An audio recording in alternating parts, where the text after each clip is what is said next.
അല്ല മമ്മി ഞാൻ ഫുഡ് കഴിക്കായിരുന്നു. അപ്പൊ മമ്മി മറ്റേന്താ പറയാ ബൈബിളിൽ ജോസഫിന്റെ കഥയുണ്ട്, അത് മമ്മി പറയായിരുന്നു. പണ്ട് മമ്മി ഇങ്ങനെ കുറെ കഥയ്ക്ക് പറഞ്ഞു തന്നിട്ടുണ്ട്. അപ്പൊ ഇപ്പൊ മമ്മി ഇങ്ങനെ പറയായിരുന്നു, മമ്മി ഇന്നലെ വായിച്ചത്. അപ്പൊ ഞാൻ ചോദിച്ചു പിന്നെ എന്ത് വ്ളോഗിലാക്കാം, നിങ്ങൾക്കും കൂടെ കേൾക്കാലോ എന്ന്. ഓക്കെ പറഞ്ഞോ മമ്മി, പറഞ്ഞോ, കണ്ടിന്യൂ. അതിന് കുറച്ച് ബാക്ക് അടിച്ച് പറഞ്ഞോ, കാരണം അല്ലെങ്കിൽ മനസ്സിലാവില്ലല്ലോ. ഓക്കെ, ഞാൻ കൊണ്ടേക്കിട്ടെ കേട്ടോ. എനിക്കിന്ന് ചോറും പയറുകറിയാണ്. ഓക്കെ,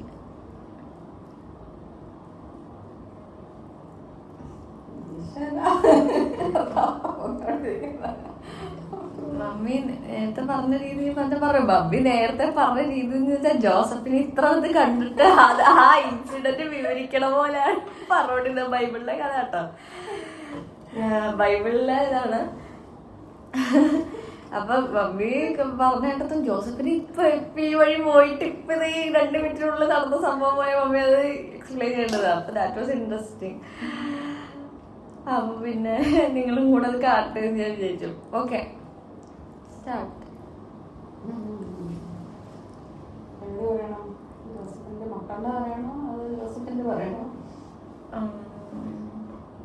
അതെനിക്കറിയില്ല. മെയിൻ ആയിട്ടുള്ളത് പറഞ്ഞു, പവർഫുൾ ഇൻസ്പിറേഷണൽ ആയിട്ടുള്ള എല്ലാവർക്കും അറിയണതാണ്. ജോസഫിന്റെ സ്റ്റോറി എല്ലാവർക്കും അറിയണതാണ്. മറ്റേ സ്റ്റോറി ചിലപ്പോൾ എല്ലാവർക്കും അത്ര രണ്ടും പറഞ്ഞു. ഇന്നത്തെ വ്ളോഗ് എഡിറ്റ് ചെയ്തിട്ടില്ല. അപ്പൊ ജോസഫിനെ ഇവര് വിട്ടിട്ടാണല്ലോ ഒരു ജോസഫ് ഈജിപ്തിലേക്ക് എത്തണത്.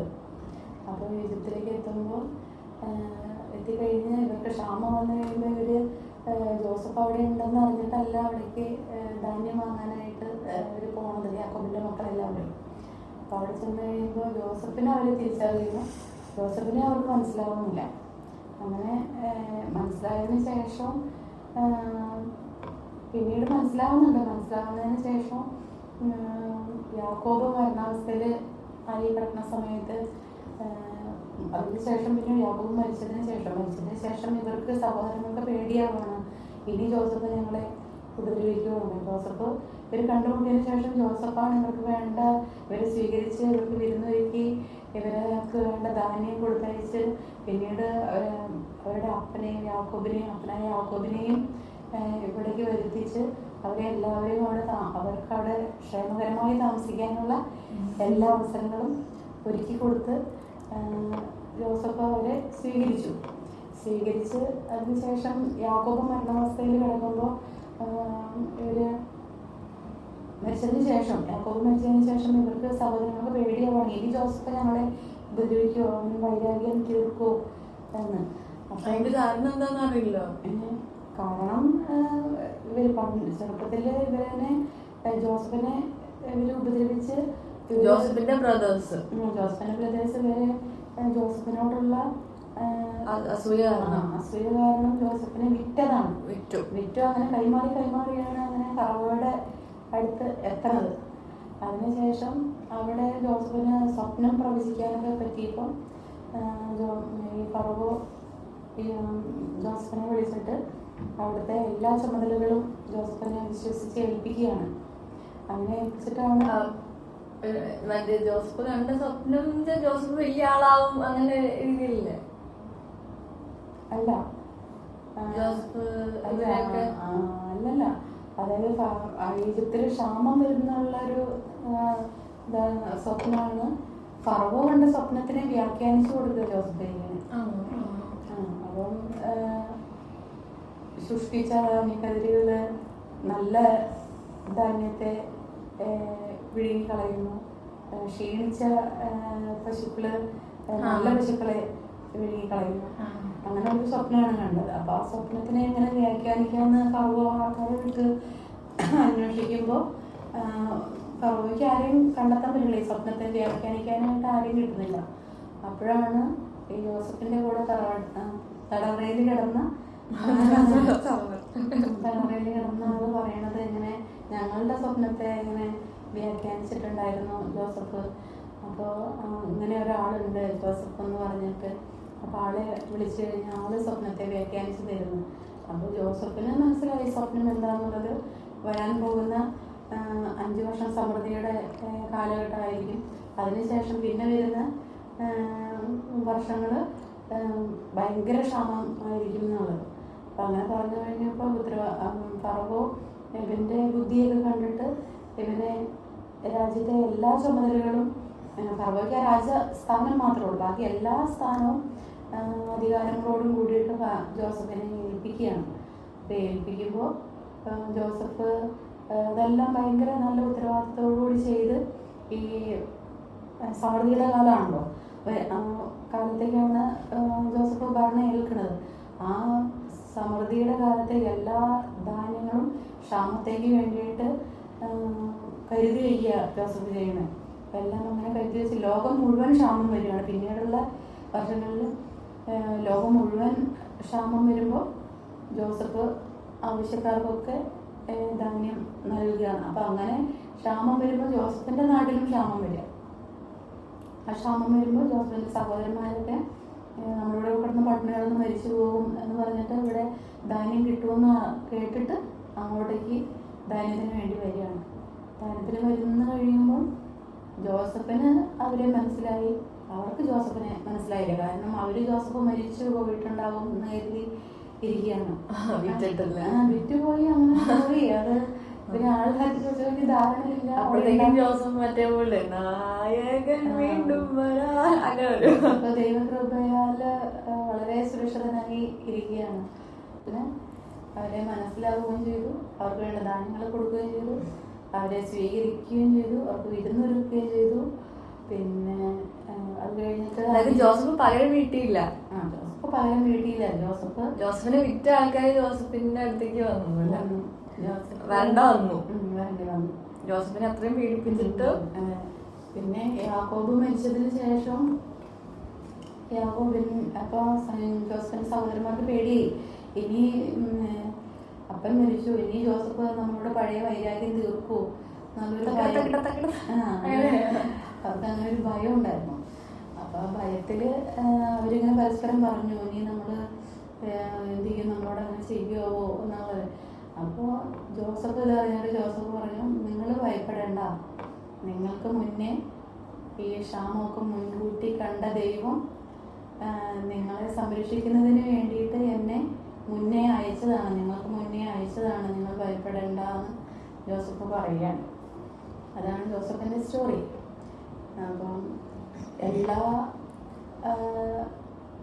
നമുക്ക് തിന്മയായിട്ട് തോന്നുന്ന വശങ്ങളിലും ദൈവത്തിൻ്റെ ഭാവിയിലേക്കുള്ള നന്മ നമ്മൾ കാണണം എന്നുള്ളതാണ് ഇതിൻ്റെ ധ്വനി. അതുപോലെ യാക്കോബ് മരിക്കാൻ ആയി കിടക്കുന്ന സമയത്ത് ജോസഫിൻ്റെ 2 മക്കളുണ്ട്, എഫ്രായിമും മനാസെ. ഓക്കെ, അപ്പം നമ്മൾ സ്റ്റോറി കണ്ടിന്യൂ ചെയ്യാം.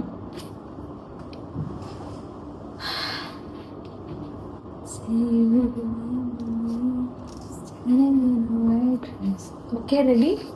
ഓക്കെ. യാക്കോബ് മരണാസന്നനായിട്ട് കിടക്കുമ്പോൾ യാക്കോബിൻ്റെ അടുത്ത് ജോസഫിൻ്റെ കുട്ടികളെയും കൊണ്ട് കാണാൻ വരികയാണ്, യാക്കോബിനെ കാണാനായിട്ട്. അപ്പോൾ ജോസഫിൻ്റെ അടുത്ത് വന്ന് ജോസഫ് യാക്കോബിനെ താണു വീണ് നമസ്കരിച്ച് കഴിഞ്ഞിട്ട് കുട്ടികളെ അനുഗ്രഹിക്കാനായിട്ട് യാക്കോബിൻ്റെ അടുത്തേക്ക് ചേർത്ത് നിർത്തുകയാണ്. മൂത്ത മോൻ മനാസയാണ് മൂത്തത്, ഇളയവൻ എഫ്രായിം. 2 മക്കളാണുള്ളത്. അപ്പോൾ ജോസഫ് മൂത്തവനെ അനുഗ്രഹിക്കാൻ, വലതേ കൈകൊണ്ട് അനുഗ്രഹിക്കാൻ വേണ്ടിയിട്ട് ജോസഫ് എന്ത് ചെയ്തു, മൂത്തവനെ ഇടത്തെ കൈകൊണ്ട് യാക്കോബിൻ്റെ ഇടത്തെ കൈകൊണ്ട് വലതുവശത്തേക്ക് മനാസേനെ നിർത്തി, ജോസഫിൻ്റെ വലത്തെ കൈകൊണ്ട് യാക്കോബിൻ്റെ ഇടതുവശത്തേക്ക് എഫ്രായിമിനെ നിർത്തി. എഫ്രായിം ഇളയതാണല്ലോ, അപ്പം വലത്തെ കൈകൊണ്ട് യാക്കോബിൻ്റെ വലത്തെ കൈകൊണ്ട് മനാസേനെ അനുഗ്രഹിക്കണം എന്നാണ് ജോസഫ് ഉദ്ദേശിച്ചത്.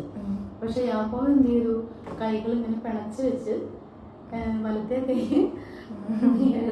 ഇളയവൻ്റെ തലയിലും ഇടത്തെ കൈ മൂത്തവൻ്റെ തലയിലും കൈവച്ച് അങ്ങനെ അനുഗ്രഹിച്ചു. രണ്ടുപേരെയും അനുഗ്രഹിച്ചു. പക്ഷെ വലത്തെ കൈ കൊണ്ട് മൂത്തവൻ്റെ തലയിൽ വെച്ചപ്പോൾ ജോസഫിന് ഇഷ്ടമായില്ല. അപ്പോൾ ജോസഫ് പറഞ്ഞു, പിതാവേ അങ്ങനെയല്ല, അവനാണ് കഴിഞ്ഞൊരു പുത്രൻ, മനസ്സെയാണ് കഴിഞ്ഞൊരു പുത്രൻ എന്ന് പറഞ്ഞു. പക്ഷെ യാക്കോബിനാണെങ്കിൽ കണ്ണ് വാർദ്ധക്യം കൊണ്ട് കണ്ണ് ശരിക്കും കാണില്ല. അപ്പം കണ്ണ് കാണാണ്ടാണ് അനുഗ്രഹിക്കണേ എന്ന് വിചാരിച്ചിട്ടാണ് ജോസഫ് പറയണത്. പക്ഷെ യാക്കോബ് പറഞ്ഞു, എനിക്ക് മനസ്സിലായി, എനിക്ക് മനസ്സിലായില്ല, എനിക്ക് മനസ്സിലായി, രണ്ടുപേരെയും ഞാൻ അനുഗ്രഹിച്ചിരിക്കുന്നു. രണ്ടുപേരും വളരെ ശക്തമായ സമൂഹമായിട്ട് രണ്ടുപേരും വളർന്നു വരും എന്ന് പറഞ്ഞ് രണ്ടുപേരെയും അനുഗ്രഹിക്കുകയാണ്. അപ്പം അങ്ങനെയാണ് ജോസഫ് അനുഗ്രഹിക്കുന്നത്. ഇപ്പോഴും ഇസ്രായേലിൽ ജോസഫിനെയും മനസ്സയെയും പോലെ ആവട്ടെ എന്ന് പറഞ്ഞിട്ട് അനുഗ്രഹിക്കുമെന്നാണ് പറയപ്പെടുന്നത്. രണ്ടുപേരും അനുഗ്രഹിക്കപ്പെട്ടു. സ്റ്റോറി ടൈം നല്ല പേരല്ലേ ജോസഫ്, മനസ്സെ, എഫ്രായിം.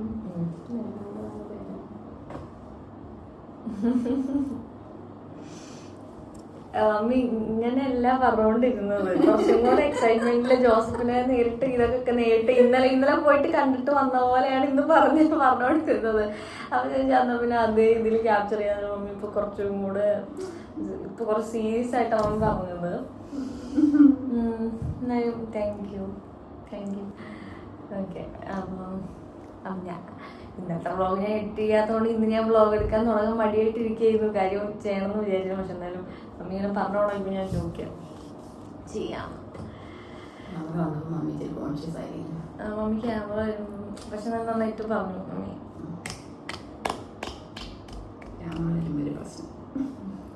കുഴപ്പമില്ല, ശീലായിക്കോളും.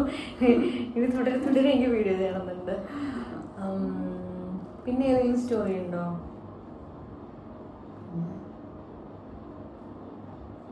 മമ്മി പണ്ട് എപ്പോഴും പറഞ്ഞ യോനയുടെ കഥ അത് പറഞ്ഞാൽ മതി. ഞാൻ മാത്രല്ല, ഇവരും കേൾക്കണം. ഞാൻ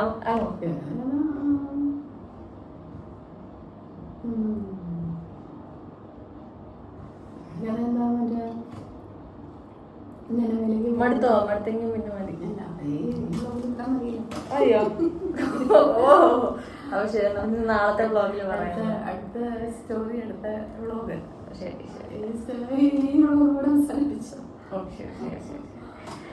അപ്പൊ ശരി, ഇനി വേറെ എന്തെങ്കിലും ചെയ്യുകയാണെങ്കിൽ അത് കൊണ്ടുവരാം. ഓക്കെ, ഞാൻ ഇന്നലത്തെ വ്ളോഗ് എഡിറ്റ് ചെയ്യട്ടെ. അല്ലെങ്കിൽ വ്ളോഗുകൾ ഇങ്ങനെ എന്താ പറയാ കൂടി വരും.